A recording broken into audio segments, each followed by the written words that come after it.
Olá pessoal, como vocês estão? Vamos então neste vídeo falar sobre os princípios do direito administrativo que estão previstos no artigo 37 da Constituição Federal. A Constituição Federal, no artigo 37, principalmente, e alguns outros artigos, ele fala de diversos conceitos, de diversas regras, estão ali contidas no artigo 37, que tocam ao direito administrativo. Mas, como está constando da Constituição Federal, vamos também tratar nessa tópica de direito constitucional, mas já alertando que são noções, são regras, são conceitos mais afetos ao direito administrativo do que ao direito constitucional. O artigo 37, ele trata, o caput do artigo 37, a cabeça do artigo 37, ele menciona 5 princípios que a administração pública da União, dos Estados, Distrito Federal e municípios devem se submeter. O texto original da Constituição, ele previa apenas 4 princípios. Eram os da legalidade, impessoalidade, moralidade e publicidade. E, através da emenda 19 de 1998, foi acrescido o princípio da eficiência. O princípio da eficiência foi acrescido então em 98.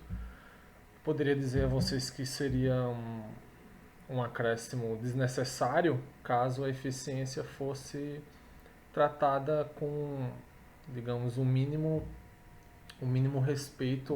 Nesse caso, temos um princípio acrescentado à Constituição que talvez diga o óbvio, Na verdade, é um princípio que diz o óbvio, que não precisaria estar escrito na Constituição. Mas, enfim, a Constituição tem essa previsão agora do princípio da eficiência, agora desde 1998. Então, não vamos dar muita atenção ao princípio da eficiência, porque eu vou tratar melhor dos princípios da legalidade, da impessoalidade, moralidade e publicidade. Certo? Começando sobre o que é o princípio da legalidade. O princípio da legalidade, a sua concepção clássica, no direito administrativo, significa que a administração pública só pode fazer aquilo que a lei autoriza. A lei, e no caso os regulamentos, autorizam. Isso é uma concepção clássica do princípio da legalidade, enraizado há muito tempo, que a administração pública não pode fazer nada que a lei não autorize. No caso dos cidadãos, os cidadãos podem fazer qualquer coisa que a lei não vede. Se a lei não negar essa possibilidade, os cidadãos podem fazer. A administração, por outro lado, ela só pode fazer o que a lei autoriza. Isso é a concepção clássica, certo, pessoal? O que acontece?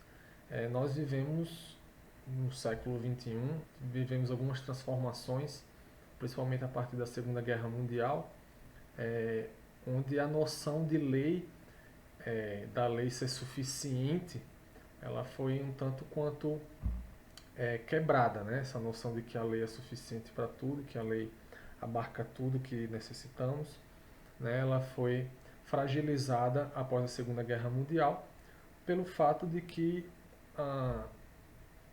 o Estado nazista, principalmente o Estado nazista, ele se baseava muito na lei, tinham leis permitindo, ou autorizando o governo nazista fazer tudo, inclusive as barbaridades, os atentados, os crimes contra a humanidade que foram praticados, tinham autorização nas leis nazistas. Então essa noção de que a lei é suficiente, ou que a lei é justa, ela foi um tanto quanto fragilizada após o evento da Segunda Guerra Mundial. E hoje temos então podemos dizer que temos uma atualização desse princípio da legalidade. Embora a Constituição de 88 não tenha previsto essa atualização, mas podemos dizer que o princípio da legalidade deve ser lido como sendo um princípio da juridicidade, o que O que seria o princípio, então, da juridicidade? Seria a aplicação não apenas da legalidade, mas a atuação da administração conforme a Constituição, conforme os princípios de direito, conforme os princípios garantidos, né, os direitos previstos na Carta Constitucional, né? Se a gente pensar que em algumas situações a lei não vai prever aquilo que o administrador público tem que fazer, né? Em algumas situações a administração pública acaba por se isentar de qualquer atuação com argumento, com o falso argumento de que a lei não autoriza, né? Nós vamos ver que a Constituição ela exige uma atuação do administrador em várias situações que eventualmente a lei pode não dispor acerca, né? Então podemos ver situações, por exemplo, de alguma licença a ser concedida a um servidor público que não tenha previsão legal, né? Mas por questões de direito da saúde, né? Por questões de direitos fundamentais previstos na Constituição Federal, aquela licença ela deverá ser tratada como uma obrigação da administração conceder ao servidor público, né? Sob pena de ter violado um direito fundamental daquele servidor público. Por exemplo, uma licença saúde que não tem uma previsão específica, em determinado caso, né? E se a administração então negar esse direito ao servidor, ele pode não estar violando a lei, porque a lei não fala nada a respeito, mas estaria violando a Constituição Federal.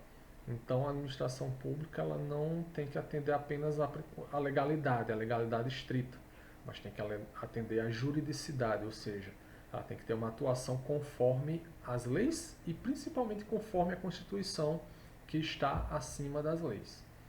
Ok? Então,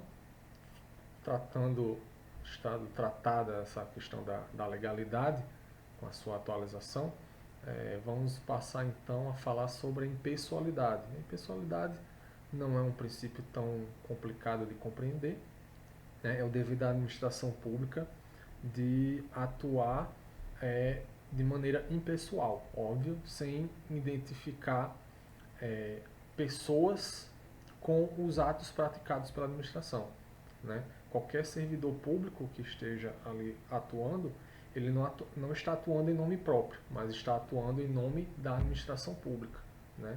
Mesmo o presidente da República, um governador, um prefeito, ele está atuando ali em nome do município, em nome do Estado, em nome da União, e não em nome próprio.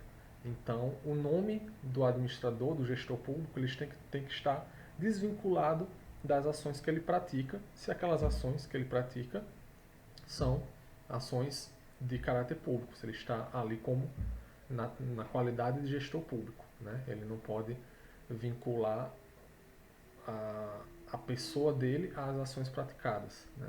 Era uma coisa que ainda tem, mas era muito comum de você ver em certos locais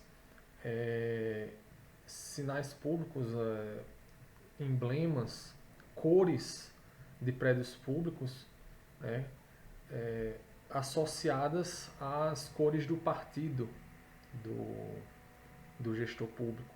Ou então o símbolo do município ou do estado, né, em vez de se utilizar o brasão oficial do município do estado, se utilizar um slogan ou enfim, uma logomarca qualquer associada à logomarca que aquele candidato usou na campanha eleitoral dele.